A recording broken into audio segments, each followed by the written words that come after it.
bawat araw ay maaaring maghatid sa iyo sa karanasan ng tagumpay o kabiguan, ng ligaya o lungkot, kaya marapat lamang na iyong kilalanin at tanggapin si Jesus Kristo bilang tagapagligtas at Panginoon ng iyong buhay, at mangyaring pagyamanin at panariwain ang kanyang katapatan sa pakikipagniig at pakikinig sa kanya bawat araw o day by day.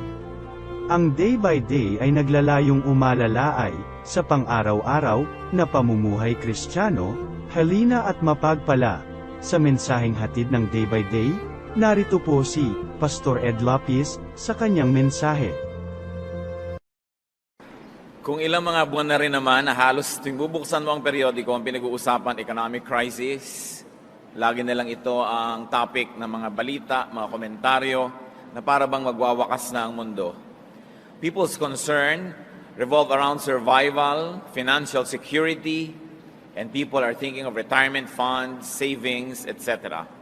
Ano ba ang pwede nating matutunan mula kay Solomon tungkol sa financial security? Ang salita po ng Diyos, ang Biblia, ay marami at malawak ang mga tinatalakay na mga topics tungkol sa pamumuhay sa mundong ito. Solomon's 3 steps to financial security. Yan po ang ating pagbubulay-bulayan at nawa papagliwanagin ng Diyos ang mga bagay na ito sa ating isip. Aming Ama sa Langit, salamat sapagkat kayo'y Diyos na kumukupkop, nagmamahal, nagpapatawad, nagpapagaling, nagbibigay na aming mga kailangan. Sa paglapit namin sa iyo, Panginoon, hinihiling namin ang iyong pagpapala. Patawarin niyo po kami sa mga kasalanan namin. Hugasan niyo po ang aming mga karumihan. At ang dalangin namin, punuin niyo ang aming isip, ang aming puso, ng inyong espiritu, ng inyong karunungan. Mangaral po kayo sa amin, Panginoon, at bigyan niyo kami ng kakayahang unawain ang hiwaga ng inyong salita. May your words be the balm that can heal our wounds. May your words be the light that will guide our path. And may your words be the strength of our heart. Teach us, Father. We seek you in the name of Jesus, your Son, our Lord.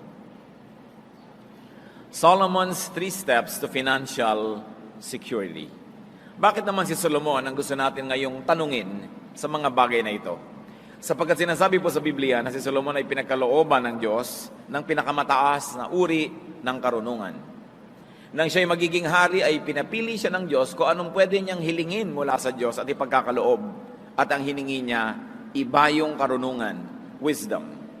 At sumagot sa kanya ang Panginoon. 2 Chronicles 1:12, God was speaking to Solomon. Therefore wisdom and knowledge will be given to you.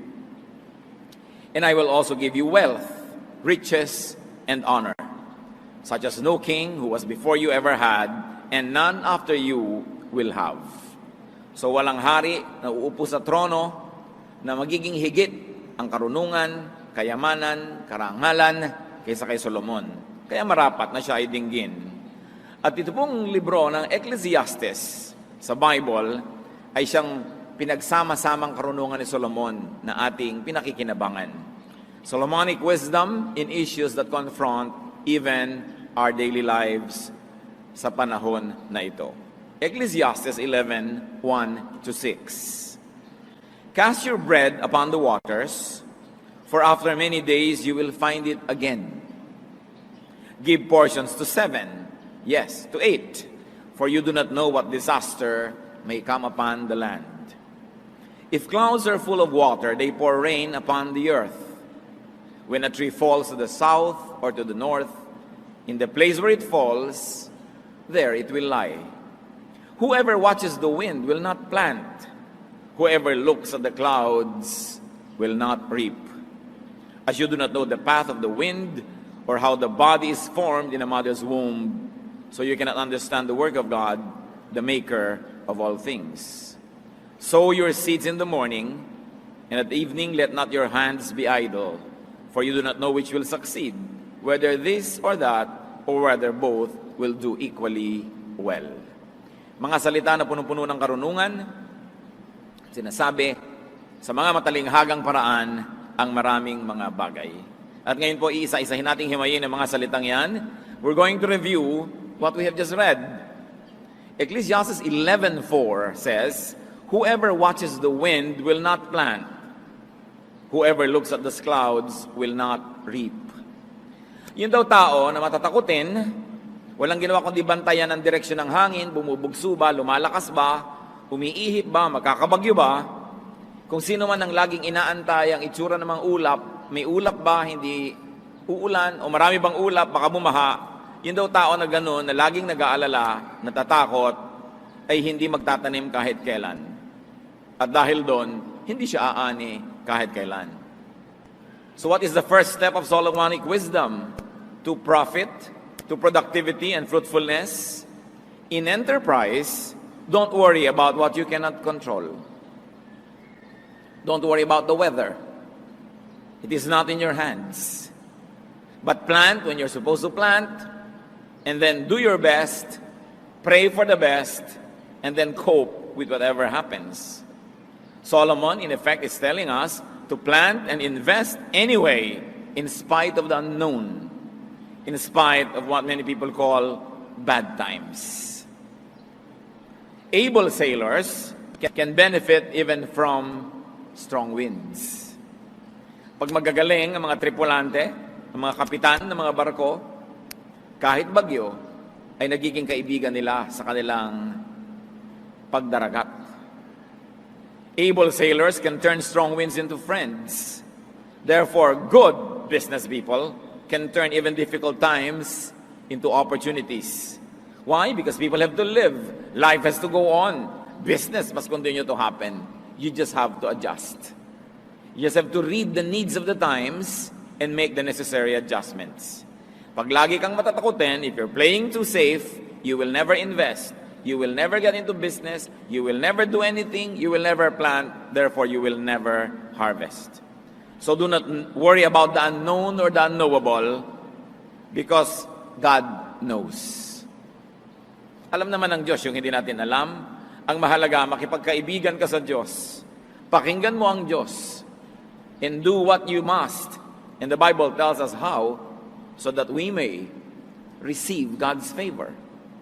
Ecclesiastes 11:5, as you do not know the path of the wind, or how the body is formed in a mother's womb, so you cannot understand the work of God, the maker of all things.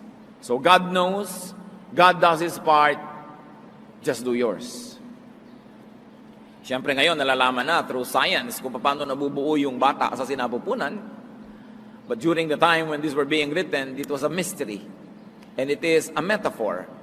Which just tells us that marami pa tayong hindi alam, pero kahit hindi natin alam at hindi natin nauunawa, tuloy pa rin ang buhay. Tuloy pa rin ang mga tao sa pamumuhay, magkakaroon ka rin ng hanap buhay, ano pa man ang mangyari. Hindi ka dapat matakot at hindi ka dapat mapigil ng takot para maging mabunga sa iyong mga ginagawa. Ecclesiastes 11:6 talks about another way to be financially prosperous and even secure. Sow your seed in the morning, and at evening let not your hands be idle. For you do not know which will succeed, whether this or that, or whether both will do equally well. Ano po ang mahigpit ay tinuturo? Magtanim ka daw, maghasik sa umaga, at sa hapon hanggang gumabi, kung tapos ka na sa iyong pagtatanim, maghanap ka pa ng ibang maitatanim, maghanap ka pa ng ibang magagawa. Kasi hindi mo alam kung alin sa mga projects mo ang magtatagumpay. Hindi mo alam kung alin sa itinanim mo ang tutubo, kaya hindi ka dapat mo kontentong may itinanim ka na dyan. Magtanim ka pa dito, magtanim ka pa doon. Hindi mo alam kung anong klaseng panahon o weather ang iiral. At alam nyo naman, may mga halaman na pag dumami ang tubig, lumalago sila. Halimbawa, kangkong. May mga halaman naman na pag walang tubig, mas magaganda ang kanilang mga aanihin. Tulad ng pakwan, tulad ng mga milon, mas matamis pag walang ulan. So magtanim ka pareho, umulan naman at humindi, may maaani ka. Hindi mo inilalagay sa isa lamang na bagay na kasalalay ang buong buhay mo. At hindi sapat na nagtrabaho ka na sa umaga, tapos sa hapon, magbibingo ka na, o tutunganga ka na. Kuminsan makakakita ka ng mga driver, natutulog na sa mga ilalim ng puno, ayaw nang tumanggap ng pasahero kasi naka-boundary na. E paano kung pag-uwi mo, nahulog sa bintana yung asawa mo at kailangan mo ipa-repair yung ulo niya? Ang kinita mo lang pang boundary, wala kang extra. You don't know what a day may bring forth. You should not be easily happy with some income. Keep making income. Kailangan na nagsisikap ang tao, hindi ko mo kumita na ng konti, maglalakwat siya na. Sabi, sow your seed in the morning, and at the evening, let not your hands be idle. Marami ka dapat ginagawa. So second step, keep working on different services. Keep planting different crops. Keep producing different products. Hindi mo alam kung ano magkiklik eh. Nakapwesto ka, kung alin man doon ang pagpalain, handa ka. Diversify, in other words. But not too much and not without due study. But position yourself to earn. Position yourself to harvest and to profit more. Hindi masama na paramihin mo ng paramihin yan. Pag sinabi mong hindi naman po ako materialistic, maghanap buhay ka pa rin, damihin mong kita mo, pamigay mo kung gusto mo sa mga kawawa at mga kapuspalad at mga hindi makapagtrabaho. Pero hindi mo sabihin, wala naman ako masyadong ambisyon, simpleng buhay lang, tama na sa akin. Tapos pag nakasakit ka, nangungutang ka doon sa meron. Anong simple doon? Hindi dapat easily ka na kontento. Gawa ka ng gawa, gawa ka ng gawa. At kung natapos mo na ang paggawa ng pinakamataas na kaya mong gawin, doon ka pa lang dapat makontento. Hindi yung wala ka pa nagagawa, kontento ka na. Pag nangailangan ka, ang napapahamak yung kamag-anak mo na may konting inimpok. Dahil bilang na bilang mo ang impok niya. Yung mga kamag-anak ng mga may OFW na mga asawa, alam na alam ang exchange rate. Araw-araw, daig pa yung asawa. Siguro ate, marami ka ng savings, ano? Kasi enrollment na ni Junior, ayun. Kasi hindi nagsisikap masyado. Ang tataas ng ambisyon, ang daming gastos, hindi naman kumikita. Ang dali-daling magpahinga, ang daling mapagod. Konting hirap, sumusuko. Konting hirap, nagre-resign. So, wala namang kakainin. Kailangan niyang katawan mo, ihataw mo sa trabaho, ihampas mo sa gawain. Diba? Para meron kang kitain. Consider the great woman of Proverbs 31. Ano ang description sa napakadakilang babaeng ito? Proverbs 31:10, a wife of noble character who can find, she is worth far more than rubies. And then Proverbs 31 goes on to essay the great deeds of this wonderful woman. She selects wool and flax and works with eager hands. So siya ay naghahabi, gumagawa siya ng mga tela. She gets up while it's still dark. She provides food for her family and portions for her servant girls. She considers a field and buys it. Out of her earnings, she plants a vineyard. She sets about her work vigorously. Her arms are strong for her tasks. She sees that her trading is profitable and her lamp does not go out at night. In her hands, she holds the distaff and grasps the spindle with her fingers. Marami siyang ginagawa. Maaga siyang gumising para marami siyang magawa. Hinahati-hati niya ang kakainin ng bawat miyembro ng kanyang pamilya para ang lahat ay may magkaroon ng kasiyahan. Binibigyan niya ng assignment ang kanyang mga katulong para lahat ay huwag masayang ang panahon. Bumibili siya ng mga lupa at tinataniman niya ito. At ang ipinangtatanim niya, galing na sa mga tubo niya, sa kanyang mga pangangalakal. Malakas ang kanyang katawan, malakas ang kanyang braso, at siya ay nangangalakal. She trades. She buys, she sells, she produces. Marunong siya magborda, magsulsi, manahi. She makes linen garments and sells them and supplies the merchants with sashes. Gumagawa pa siya ng mga sinturon, mga bedsheet, bed cover. At ang sabi ng Proverbs 31:25, she is clothed with strength and dignity. She can laugh at the days to come. What are the days to come? Days of uncertainty, days of gastos, days of pagtanda, pagkakasakit, pangangailangan. Sabi, pinagtatawanan lang nitong babaeng ito yung mga darating na araw. Kasi may pera. Kaya mo bang pagtawanan yung mga darating kung wala kang pera? Diba? Kasi may savings. Kaya tayo mga Kristiyano, huwag kayo mag-inarte. Na, ay, ako hindi materialistic, hindi ako ganyan. Pero naman, pag kami kailangan ka, iaasa mo sa iba. Dapat ang tao marunong magsikap, magtrabaho, maghanap buhay. Produce more than what you need. So that you will not only fill your needs, but you will also be able to help others who are unable to produce. Just work for it. and then deserve it. Sabi ng Ecclesiastes 7:12, money is a shelter. Bible na yan. Kaya huwag nyo nang mamaliitin ang pera. Mahalaga talaga. Money is a shelter. And Ecclesiastes 10:19, money is the answer for everything. Alam nyo naman, money talks. And when it does, people listen. Diba? So, dapat gumagawa ka ng pera, ng maraming pera. Pero huwag naman sa pagiging sakim, sa pangaagaw, sa pandaraya. Kita nyo yung babae ng Proverbs 31, ang dami-daming perang ginagawa kasi masipag, mautak, marunong. No? Of course, Ecclesiastes 10:19 is an exaggeration that money is the answer for everything. You know, poetry exaggerates. But there's great truth in it, that it is an answer to many, many things in life. You want to be secure, you want to be able to laugh at the days to come, dapat may extra income ka, that you have savings, and you are ready for some disasters. So, work hard. Work well, diversify, keep producing. Ecclesiastes 11:1 leads us to the third step to prosperity. Cast your bread upon the waters, for after many days you will find it again. Pagka sinundan natin yung talinghaga, ipaghahagis mo daw yung tubig mo, yung tinapay mo sa maraming mga ilog, dagat at kung ano-ano, at balang araw magbabalikan din sa iyo lahat. Isang talinghaga nang ibig sabihin lamang, at kasulad ng verse 2 ng Ecclesiastes 11, give portions to 7, yes to 8, for you do not know what disaster may come upon the land. So it is telling us, be generous. Magbigay ka ng magbigay hanggang kaya mo kung kani-kanino. Hindi mo naman alam kung sino ang magsusukli. Hindi mo alam kung sino ang tatanaw. At kung dumating ang panahon, suklian ka naman. Pero ang sabi sa Biblia, pag nagtanim ka, aani ka. So damihan mong tanim, iba't ibang tao, tumulong ka dito. Kung kaya mo magpaaral ng ganun, paaralin mo. Kung kaya mong sagutin yung gastos ni ganun, sagutin mo. Ang investment, hindi lang yung inilalagay mo sa bangko, inilalagay mo sa stock market, o pinupuhunan mo sa negosyo. Yung kabutihang ginagawa mo din sa kapwa, kino-consider yan sa Bible na sound investment. Because someday, you will be rewarded. Kaya ang sabi, cast your bread upon the waters, for after many days, you will find it again. Give portions to 7, yes to 8. Sasabi, magbigay ka sa marami, huwag lang sa isa. Sapagkat hindi mo alam kung sino dyan ang magiging blessing din sa iyo.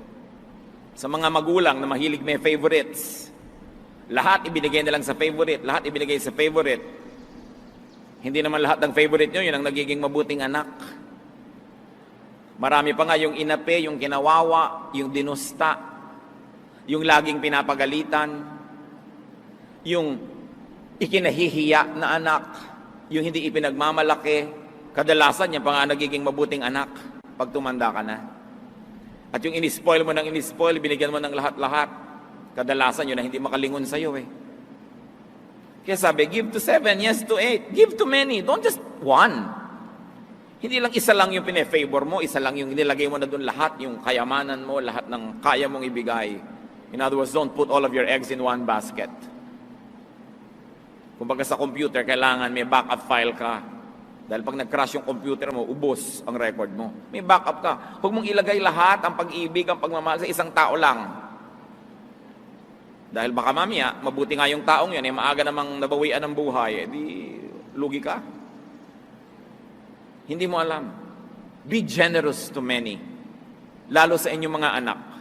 Hindi nyo alam eh. Proverbs 11:25, a generous man will prosper. He who refreshes others will himself be refreshed. Biblia na nagpapangako, yung mapagbigay, aasenso. Sasagana. Ang nagbibigay ng kasiyahan sa kapwa, siya man ay tatanggap ng ganitong kasiyahan. Hindi sa pagiging sakim ka magiging secure. Hindi sa pagkakamal, pagtatago, pagkakait ka magiging secure. Ito ay sa pagbibigay. Because in spirituality, you lose what you selfishly keep and you keep what you give away. So, kabaligtaran yan ng sense ng mundo. Ang sasabihin ng mundo, sa'yo na lang, ipunin mo, sa'yo lang. Ang sabi ng salita ng Diyos, magpamigay ka. Ikalulugod yan ng Diyos. At kung di man tumanaw sa iyo yung binigyan mo, alam naman ng Diyos yun eh. Siya nag-utos, edi siya ngayon ang bahala magpalit. Luke 6:38, give, and it will be given to you. And very especially, give to God's house. Malakay 3:10-11, bring the whole tithe into the storehouse, that there may be food in my house. Test me in this, says the Lord Almighty, and see if I will not throw open the floodgates of heaven and pour out so much blessing that you will not have room enough for it. I will prevent pests from devouring your crops, and the vines in your fields will not cast their fruit, says the Lord Almighty. Buong buo na dali nyo sa aking tahanan na ikapu, at subukan nyo ko kung di ko bubuksan ang bintana ng langit at pabahain sa inyong buhay ang pagpapalang di nyo kayang isilid sa anumang lalagyan nyo. Sobrang daming ipagpapalang ibibigay ko na wala kayong pagsidlan. At kasama pa niyan, pipigilin ko ang mga salot na sirain ng mga halamang itinatanim ninyo. Ang mga bunga, mga buko na namumunga sa inyong mga bukid, hindi malalaglag bago maging hinog. Hindi inaasahan mo, harvest na next week, biglang bumagyo, nasira ang crop mo, nalaglag yung mga bulaklak, wala kang inani. Sabi, pipigilan ko yan, subukan nyo ako. At alam nyo, ang mga nakapagpatotoo nito, sila talagang addict mag-tithes. Dahil napapatunayan, totoo nga, totoo pala to. Napapatunayan nila. Alam nga naman mali ang Diyos. Alam nga naman kasinungalingan yung Malakay 3:10 and 11. Napapatunayan yan. At ang sinasabi, sa 11:12, share what you have with 7 or 8 with many people. Bakit daw? Because you do not know what disaster may strike. You do not know who would make it, who would be grateful. So spread the goodies. Isang napakalaking pagkakamali ng mga magulang to play favorites at itambak lahat ang magagandang bagay sa paborito nila at ma-deprive yung hindi nila paborito. Isang napakalaking pagkakamali ng mga magulang na api-apihin ng isang anak dahil yung isang anak na yon ay kulang sa kagandahan o kulang sa talino o kulang sa charm o dahil ang isang anak na yon ay hindi katulad ng lahat ng anak na kapitbahay nila dahil may anak silang kakaibang itsura, kakaibang ugali, kakaibang kilos, aapi-apihin na nila. Hindi nyo alam yung anak nyo na yan ang magkagabay sa inyo sa inyong pagtanda. Ang pinalaki pa nga sa layaw, ang sabi ni Balagtas, karaniway hubad. Sa bait at muni, sa hatol ay salat.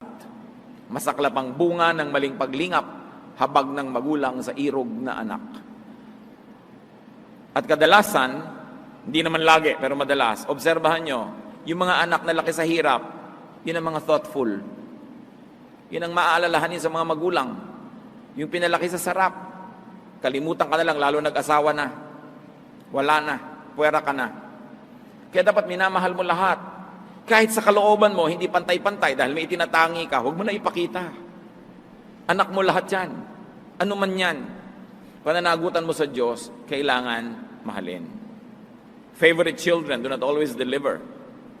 So, spread the goodness to everyone around you. Consider the noble wife. Ang pinag-uusapan natin dito, yung be generous, be a good giver. Ang isa sa mga dahilan kung ba't siya ganun ka-asenso, Proverbs 31:20. She opens her arms to the poor and extends her hands to the needy. Sa kanya, business is business, yes. Pero meron siyang mga social concerns. Meron siyang mga charities.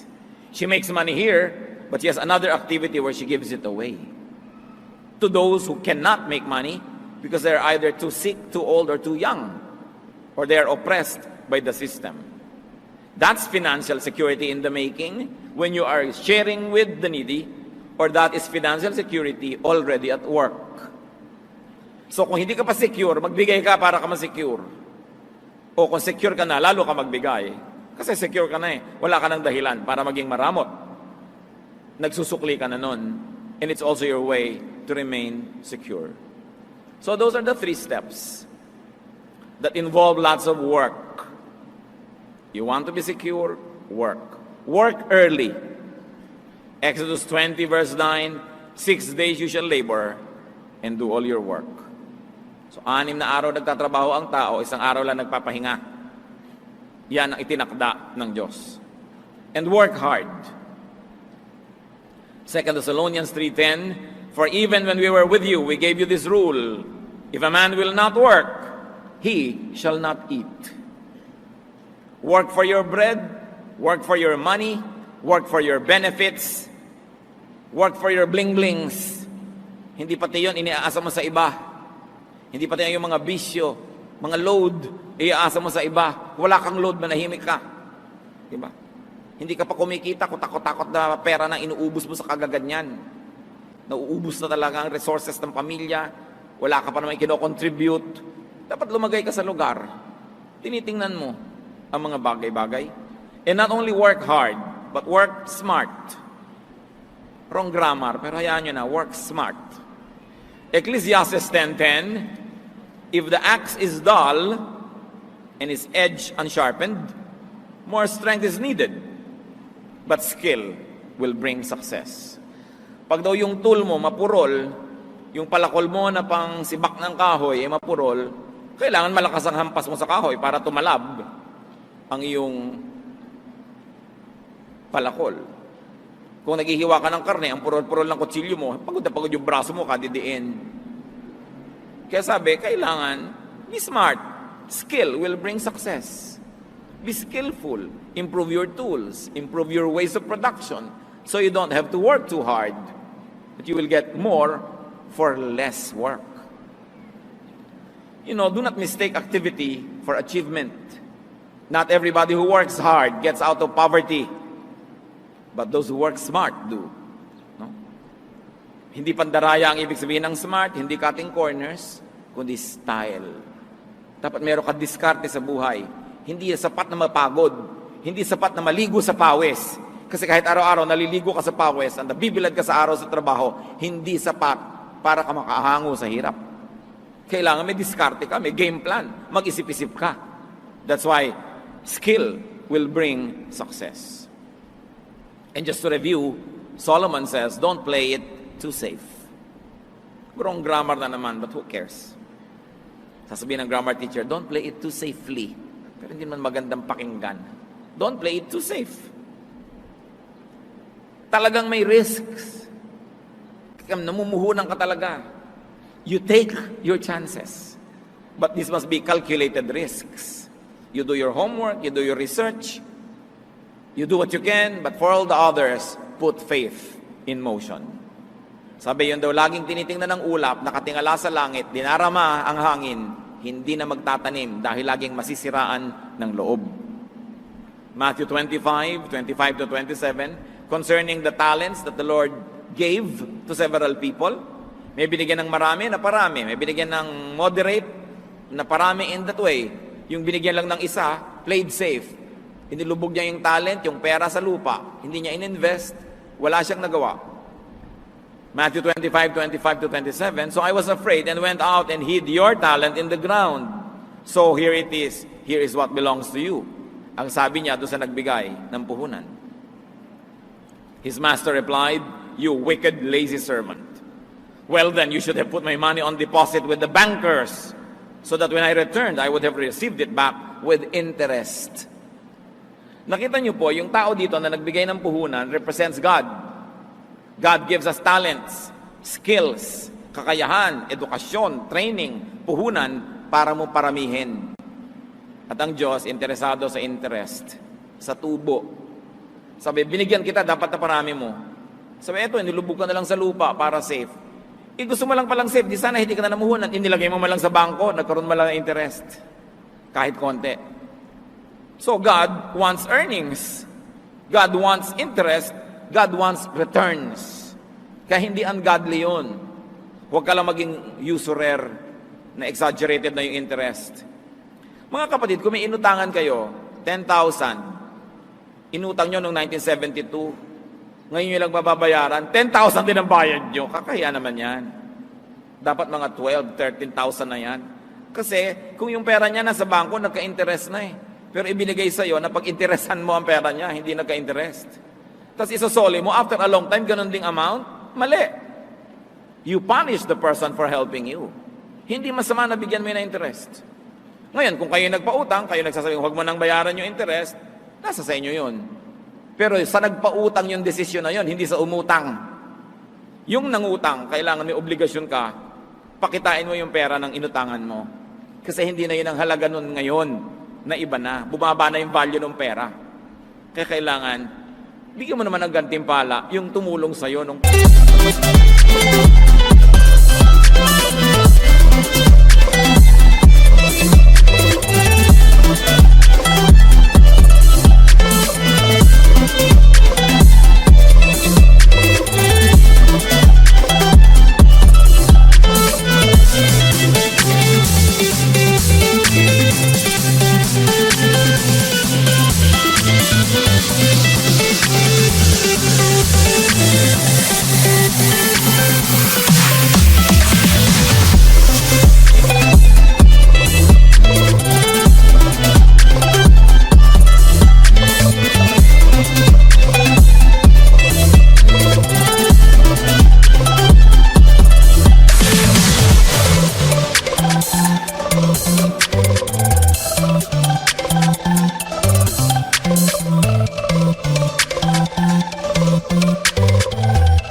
panahon ng pangangailangan. What do we see of God here? That God is an investor. So should we. Kailangan tumutubo, kumikita, namumunga ang ating mga ginagawa. So have several investments, have several sources, and also have several beneficiaries. Hindi lang isa, marami. Sabi ko noon, give portions to 7 or to 8. Cast your bread upon the waters because it will come back to you. Why do you do that? Because you do not know which will work. So you work hard, and you become generous. The way to financial security. The world will tell you many things, but Solomon, in all his wisdom, gives us this guide. Diyos namin sa langit, nawa itong mga simpleng katotohanan na ito ay makakita ng application sa buhay namin araw-araw. Dalangin ko, Panginoon, ang mga anak mo ngayon dito, mga namumuhunan, bigyan mo ng karunungan kung alin ang pipiliin na paglalagyan ng investment. And after they have done their best, their study, their effort, i-bless mo, Panginoon, ang mga ginagawa ng mga anak mo rito para...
pabungahin ang kanilang mga itinatanim.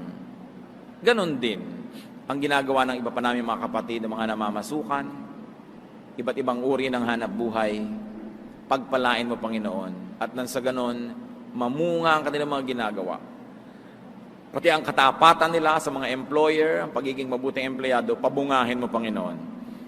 Kung hindi ito nalalaman na appreciate ng mga decision makers, kayo po ang kumilos upang makarating sa mga dapat maratingan ng balita, ang katapatan, kahusayan ng inyong mga anak na kuminsan ay hindi napapansin.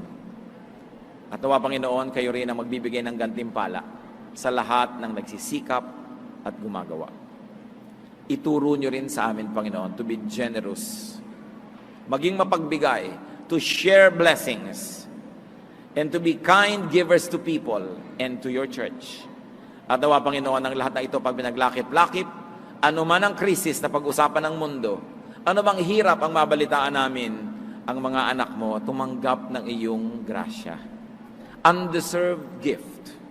At nawa, Panginoon, sa pagsunod sa mga katuruan mo dito sa Biblia, matagpuan na yung mga anak na ang tunay na kasaganaan ay wala sa panahon, wala sa uso, wala sa kalakaran ng mundo, kundi nasa pabor mo.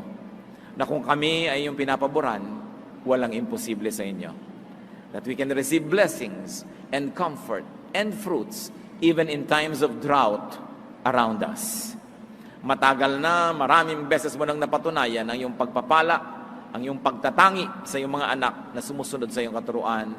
Ituro mo sa amin ngayon ang mga personal na hakbang para namin pakinabangan ng lubos ang mga walang pagbabagong katotohanan na ito. Mga kapatid, magbulay-bulay tayo sandali. Kung kayo masagana, pasalamat sa Diyos at patuloy nawang managana. At kung hindi naman, tingnan natin kung alin sa mga prinsipyong ito na ating pinagbulay-bulayan ang maaari ngayong ilapat sa ating mga buhay at nang magbukas ang pinto ng langit at ang napakaraming pagpapala ng Diyos dumaloy sa inyo ng ubod dami at na magbigay ito ng kasiyahan, kagalakan, katahimikan ng loob. Ama namin, sa sandali ng pananahimik, isa-isa mo po kaming kausapin at ituro mo sa amin yung daan tungo sa kasaganaan. At sa mga nananagana na Panginoon, salamat, ituro mo ang daan pa sa lalo pang pagsangana at lalo pang pagiging mabuting tagapag-ingat ng iyong mga pagpapala. Let's be silent before the Lord and ponder applications of these truths.